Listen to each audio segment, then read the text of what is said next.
राष्ट्रीय चर्मकार महासंघ की ओर से विधान भवन पर निर्णायक मोर्चा निकाला गया, जिसमें मार्गदर्शक नेतृत्व बबन राव घोलप साहब, पूर्व समाज कल्याण मंत्री महाराष्ट्र राज्य इनके नेतृत्व में यशवंत स्टेडियम पर मोर्चा निकाला गया। रविदास चर्म उद्योग विकास महामंडळ जे आहे त्याचं जे कर्ज आहे ते माफ केलं पाहिजे, कारण करोनाच्या काळामध्ये हा चर्मकार बांधव हवालदिल झाला होता। कुठल्याही प्रकारचं काम त्याला मिळत नाही। अगदी त्याची हत्यारं त्यांनी लोखंडाच्या भावात विकून त्यांनी उदरनिर्वाह केला आणि म्हणून त्याचं कर्ज माफ करावं ही आमची मागणी होती। त्यानंतर आमचं संत रविदास हे आमचं दैवत आहे, आम्ही त्यांचे वंशज आहोत आणि म्हणून त्यांची एखादं विद्यापीठ महाराष्ट्रामध्ये कार महासंघाचा उद्या 19 तारखेला भव्य मोर्चा विधान भवनावर चाल करून जाणार आहे। चर्मकार समाजाच्या मागण्या मान्य करून सुद्धा कुठल्याही मागणी आमच्या पदरात पडली नाही। त्यावेळेचे मुख्यमंत्री एकनाथ शिंदे साहेब यांनी आमच्या सगळ्या मागण्या मान्य केल्या होत्या। संत रविदासांचं एक भव्य विद्यापीठ निर्माण करू, त्याच्यासाठी 100 एकर जागा देऊ, 200 कोटी रुपये देऊ, अशा प्रकारची मागणी आमची त्यांनी मंजूर केली होती। आमच्या चर्मकार बांधवांचं कर्ज माफ करू, अशा पद्धतीच्या आमच्या 23 मागण्या होत्या। या 23 मागण्या त्यांनी मान्य केल्या, कारण हा समाजाला आम्ही काही देऊ शकलो नाही, हा समाजाला आम्ही देऊ अशा प्रकारचं त्यांनी आश्वासन दिलं। परंतु निवडणुका लागेपर्यंत कुठल्याही प्रकारची एकही मागणी आमची मान्य झाली नाही, कुठल्याही प्रकारचा GR निघाला नाही आणि म्हणून संपूर्ण महाराष्ट्रातला चर्मकार समाज, जवळजवळ आम्ही 50 लाख चर्मकार समाज महाराष्ट्रामध्ये आहे आणि ते सगळे नाराज झालेले आहेत आणि म्हणून हा उद्याचा मोर्चा आम्ही या ठिकाणी काढतोय आणि शासनाला हे लक्षात आणून देतोय की तुम्ही चर्मकारांच्या प्रश्नाकडे दुर्लक्ष केलेलं आहे। चर्मकारांना सुद्धा मतदानाचा अधिकार आहे, मग आमच्या या अधिकाराचा उपयोग आम्ही कधी करायचा? आम्ही लोकशाहीच्या मार्गाने उद्या मोर्चा काढतोय। आमच्या मागण्या त्यांनी मान्य कराव्या ही आमची प्रामुख्याने मागणी आहे। माधव गायकवाड, प्रदेश अध्यक्ष, राष्ट्रीय चर्मकार महासंघ। तुमच्या माध्यमातून सरकारला एवढीच विनंती करतो की जेव्हा आपण सगळ्या मागण्या बैठकीमध्ये माननीय मुख्यमंत्री, तत्कालीन मुख्यमंत्री एकनाथ शिंदे साहेबांनी ज्या मान्य केल्या होत्या त्याची त्यांनी अंमलबजावणी करावी, नाहीतर येणाऱ्या काळामध्ये राष्ट्रीय चर्मकार महासंघाच्या वतीनं मोठ्या प्रमाणामध्ये आंदोलन करण्यात येईल। प्रामुख्यानं संत रविदास महाराजांच्या नावाने विद्यापीठ करावं, चर्मकार समाजाचे कर्ज माफ करावे आणि संत रविदास जयंतीला सुट्टी जी केंद्र शासनाने डिक्लेअर केलेली आहे ती महाराष्ट्राने कंटिन्यू करावी, अशी आमची सरकारला मागणी आहे आणि हे जर मागण्या जर मान्य नाही झाल्या तर आंदोलन पुढे चालूच राहणार।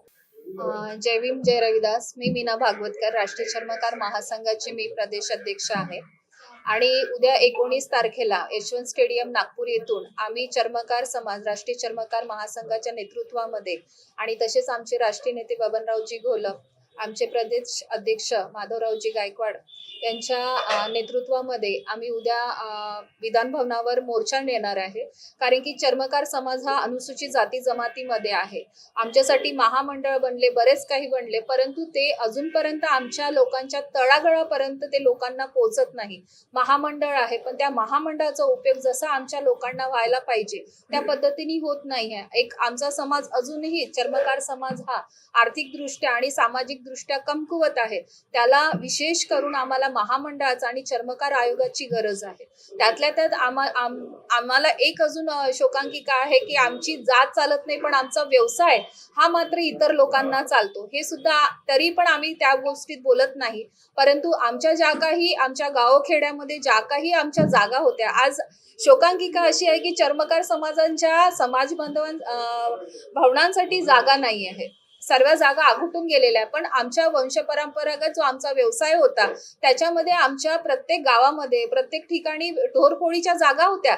त्या जागा कोणीतरी पुढाऱ्यांनी, नेत्यांनी लीजच्या नावाखाली त्यांनी त्यांचं ओढून घेतलेल्या त्या जागा ज्या आहेत, आमच्या ढोरफोडीच्या जागा ज्या म्हणतो आम्ही, त्या जागा सुद्धा आमच्या समाज बांधवांना समाज भवनाच्या अंतर्गत द्यावं, जेणेकरून समाज भवन झालं तर तिथे लोकांचा विचारांचं आदान प्रदान होईल आणि एक त्यांचं सामाजिक उत्थान होईल। हा सुद्धा उद्देश आमचा राष्ट्रीय चर्मकार महासंघाचा आहे। त्याचप्रमाणे राष्ट्रीय चर्मकार महासंघ मागल्या 30 वर्षापासून संत शिरोमणी गुरु रविदास महाराज यांच्या जयंतीनिमित्त सुट्टीची मागणी करत आहे, सर्व घटकांना दिलेल्या। पण आज आम्ही एवढ्या करोडोच्या घरात असून सुद्धा आज आमची मागणी का सरकार मानत नाही? का आम्ही काय मागासवर्गीय आहे म्हणून का आमच्या मागण्यांना काही अर्थ नाही का? ते हे शासनाला जाब विचारण्यासाठी, आणि शासन फक्त आम्हाला आश्वासन देत आहे. हे आश्वासन अजून कितपर्यंत देणार आहे? आम्हाला संविधानाने पूर्ण अधिकार दिलेला आहे, पण हे राजकारणी लोक का आमचा अधिकाराचं हनन करत आहे? आम्ही परत एकदा आमच्या संविधानिक जो आमचा अधिकार आहे, ज्या काही आमच्या मागण्या आहेत, हा भारत आमचा आहे, इथला संविधान आमचा, इथला कायदा आहे आणि आम्ही भारताचे नागरिक आहे, या नात्याने आम्हाला आमचा अधिकार मिळावा यासाठी आम्ही परत एकदा निर्णायक मोर्चा आम्ही नेणार आहे. आणि याच्यामध्ये महाराष्ट्रातून अख्ख्या विदर्भातनं 5,000च्या वरती लोकसंख्या येणार आहे. मग ते तुमचं यवतमाळ असो, चंद्रपूर असो, नांदेड असो, पुणे असो, वर्धा असो, अशा वेगवेगळ्या भागातून हजारोच्या संख्येने समाज बांधव येत आहेत. आणि ते सुद्धा आमचे मुख्यमंत्री झालेले माननीय देवेंद्र फडणवीस यांनी तरी आमचा जो काही मागण्या झालेल्या त्याची अंमलबजावणी करण्यासाठी त्यांनी आम्हाला आश्वासन न देता त्यांनी आमच्यासाठी निर्णय करावा, अशी ह्या निमित्ताने आम्ही हा मोर्चा आयोजित केलेला आहे. राष्ट्रीय चर्मकार महासंघ की ओर से विधान भवन पर भव्य मोर्चा निकाला गया है। आइए सुनते हैं कि उनकी क्या मांगे। सर, तुमची मागणी सांगा। हमारी जो डिमांड है वो सर्वप्रथम ऐसी है कि राष्ट्रीय चर्मकार महासंघ ने कुछ बातें मुख्यमंत्री से रखी थी, लेकिन उन्होंने उसके लिए मोर्चा निकाला गया था, लेकिन उन्होंने उस पर ध्यान नहीं दिया। उसके बाद में दोबारा ये मोर्चा निकाला गया कि उन्होंने ध्यान देना चाहिए या उसको सवाल करना चाहिए। और इसलिए पहली मांगनी ये हमारी कि राष्ट्रीय चर्मकार महासंघ घोलप साहब जब समाज कल्याण मंत्री थे, उन्होंने उस वक़्त चर्मोद्योग महामंडल निकाला था जो रविदास के नाम से था। तो वहाँ पर अभी जो ये 10 साल में इतना फेरबदल हो गया कि पैसा नहीं है, स्टाफ नहीं है, ऑफिस नहीं है। और ये डिमांड पहली है कि समाज को रिलीफ देने के लिए ये पहला काम उन्होंने करना चाहिए। इसलिए पहली मांगनी हमारी ये है कि स्टाफ होना चाहिए, तालुका स्तर पर और जिला स्तर पर ऑफिस होने चाहिए, और वहाँ महामंडल को जो पैसा लगता है वो पैसा सुद्धा सरकार ने वहाँ देना चाहिए। दूसरी बात यह है कि महामंडल में जो लोग ये मांगने के लिए जाते हैं, कर्जा मांगने के लिए, तो उनको जो कुछ भी कागज पत्र जो मांगे जाते हैं वो त्रुटियां इतनी बड़ी है कि उसकी पूर्तता वो लोग कर नहीं सकते। तो उस त्रुटियों को जो पूर्तता है उसको शिथिलता लाना चाहिए, कुछ 2-4 जो आइटम हो कम करना चाहिए ताकि उनको वो कर्जा लेने के लिए सहूलत हो सके। तीसरी बात है कि समाज में पुरातन काल से जो धंधा है चर्म का करने का काम, तो उसके लिए जो सरकारी ज़मीनें जो मिलती थी वो आज भी गांव-गांव में पड़ी हुई है। उसको हमारे मराठी भाषा में ढोर पोड़ी बोलते हैं। कोई जानवर मर गया कि उसको ला के वहाँ पर उसको चीरफाड़ करना और उसका चमड़ा निकाल के काम करना, ऐसी बड़ी बड़ी 2-2, 3-3 एकड़ की जगह पड़ी है। तो हमारा कहना है सरकार को कि वो जगह है सरकार ने हमको देनी चाहिए, और वहाँ पर कोई उद्योग धंधा निकालना चाहिए या ट्रेनिंग सेंटर देना चाहिए समाज के लिए, और वहाँ समाज भवन और रविदास महाराज का मंदिर बनाना चाहिए। ऐसी ये हमारी डिमांड है। इसके अलावा ऐसी बहुत सी डिमांड है जो कि अभी विधान भवन पर आपके तरफ से निवेदन भी दिया जाने वाला है, ऐसा सुनने में आया। निवेदन गया हुआ है। हमारे जो घोलप साहब है, जो राष्ट्रीय नेता है हमारे समाज के, वो वहाँ पर निवेदन लेके गए हैं। मुख्यमंत्री से मिलने के लिए गए हैं, उनसे मुलाकात होंगी तभी वो आएंगे, तब तक हमको यहाँ रुकने के लिए बताया। नाम एडवोकेट राजकुमार शिंदे। आज चर्मकार समाज महासंघ की ओर से माननीय बबनराव जी घोलप, माजी समाज कल्याण मंत्री, उनके नेतृत्व में चर्मकार समाज का भव्य मोर्चा आज नागपुर के विधानसभा में लाया गया है।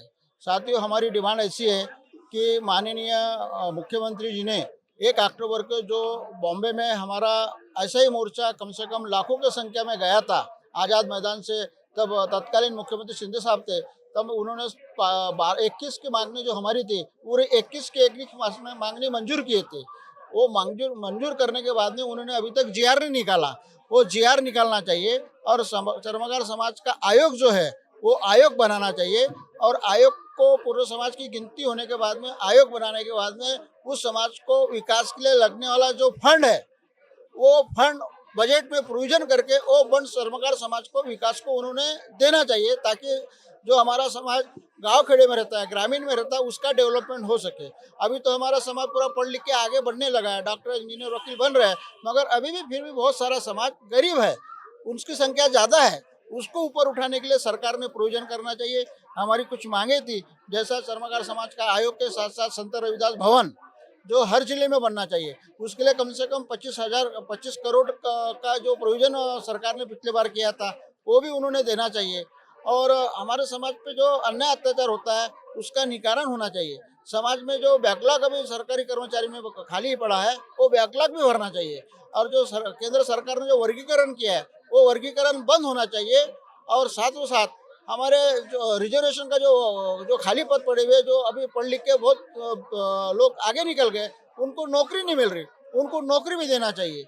ये सारी मांगे हैं। और जो अपना परभणी में जो कांड हो गया है, एक हमारा दलित समाज का हमारा भाई एक मर गया पुलिस कस्टडी में, उन पुलिस कस्टडी पे एफआईआर दर्ज करके उन सारे पुलिस वालों को अटक करना चाहिए और उनको जेल भेजना चाहिए। उसमें फास्ट ट्रैक में कोर्ट में मुकदमा चलाकर उनको फांसी होना चाहिए। इवन यहाँ तक कि बाबा साहब अम्बेडकर का जो विटंबना करते हैं, जो उनके जो संविधान की जो प्रथा है उसकी विटंबना करते हैं, उन पे कड़क कानून बनाकर उनको आजन्म कारावास की सजा होने जैसा कानून केंद्र में पारित होना चाहिए, ताकि कोई ऐसा हिम्मत न कर सके। और मैं चाहता हूँ समाज कल्याण का जो बजट है, वो बजट में जो प्रोविजन होती है वो समाज कल्याण का बजट समाज कल्याण के विकास के लिए होता है।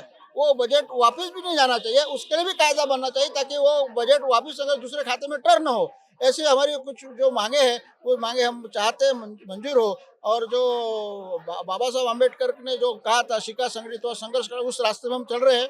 तो जो समाज का जो विकास के जो रास्ते इन्होंने ओपन करना चाहिए, यही हमारी मांग है। इतना बोलते मैं अपने चाहता हूँ, मैं सरकार से अपेक्षा करता हूँ, हम मांग पर जरूर करेंगे। घोलप साहब मुख्यमंत्री साहब से मिलने गए, उनका हम आशा करते हैं कि माननीय देवेंद्र फडणवीस जी ये हमारी मांग को मंजूर करेंगे और हमें न्याय देंगे। इतना बोलते मैं अपने 2 शब्द समाप्त करता हूँ। मेडलिक्योर पैथ लैब सर्विसेज है one stop solution for all, जैसे blood test, urine test, stool test और हेल्थ पैकेज, वो भी फ्री होम सैंपल कलेक्शन और फ्री रिपोर्ट डिलीवरी के साथ।